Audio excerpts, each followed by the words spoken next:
Assalamualaikum warahmatullahi wabarakatuh. Saya Hadis Donugroho, nomor induk mahasiswa 2020-0220-129, kelas Agribisnis C, mata kuliah Fikih dan Muamalah Universitas Muhammadiyah Yogyakarta.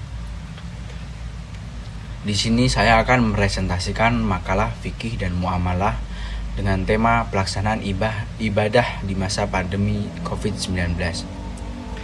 Yang saya akan presentasikan adalah mengenai pelaksanaan ibadah, khususnya sholat di masa pandemi COVID-19.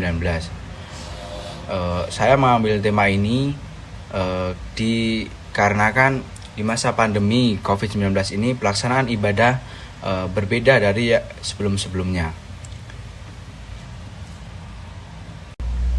Dalam menjalani kehidupan sehari-hari kita sebagai umat beragama, khususnya beragama Islam, harus senantiasa melaksanakan ibadah, khususnya sholat, serta menjalankan ibadah-ibadah lain yang dianjurkan oleh agama seperti puasa, zakat, serta haji sesuai dengan rukun Islam.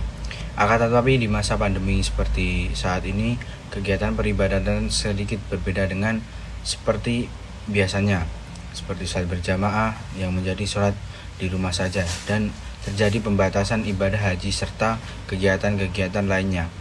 COVID-19 merupakan virus yang menyerang tubuh manusia, khususnya sistem pernafasan.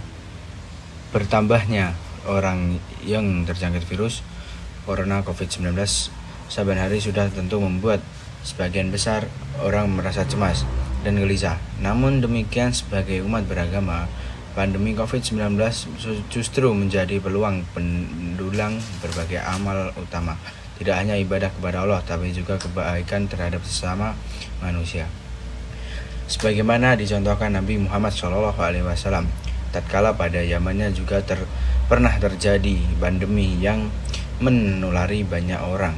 Berdasarkan catatan sejarah, pernah ada wabah penyakit pada masa Rasulullah dan sahabat.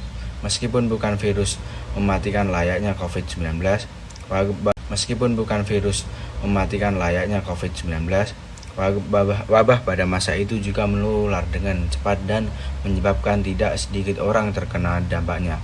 Pada masa itu, salah satu wabah yang sering terjadi adalah kusta atau lepra. Sebagai tindakan pencegahan, Rasul memerintahkan untuk tidak berdekatan dengan penderitanya maupun wilayah yang terkena wabah. Konsep karantina wilayah ini seperti diungkapkannya dalam hadis riwayat Bukhari yang artinya, jika kamu mendengar wabah di suatu wilayah, maka janganlah kalian memasukinya.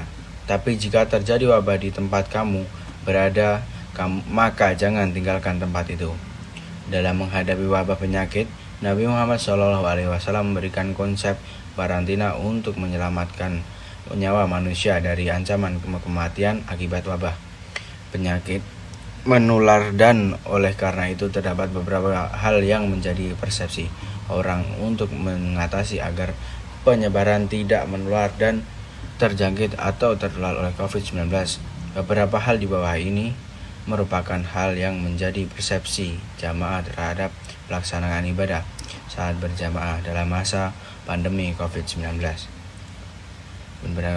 Yang pertama, ada yang merasa aman dan melaksanakan karena ada protokol kesehatan.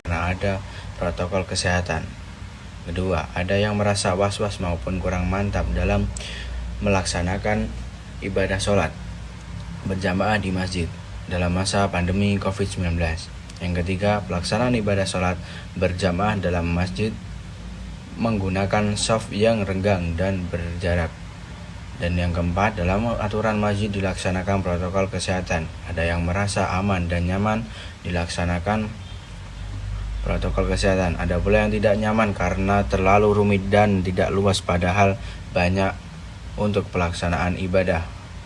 Perihal kekhusyuan, kebanyak jamaah yang menilai kekhusyuan datang dari pribadi masing-masing, sehingga tidak mempengaruhi khusyuk dalam pelaksanaan ibadah. Tetapi ada jamaah yang merasa was-was dan mengganggu kekhusyuan karena adanya jamaah luar yang ikut dalam jamaah tersebut. Mungkin sekian pemaparan dari saya, kurang lebihnya mohon maaf. Wabillahi taufiq wal hidayah. Wassalamualaikum warahmatullahi wabarakatuh.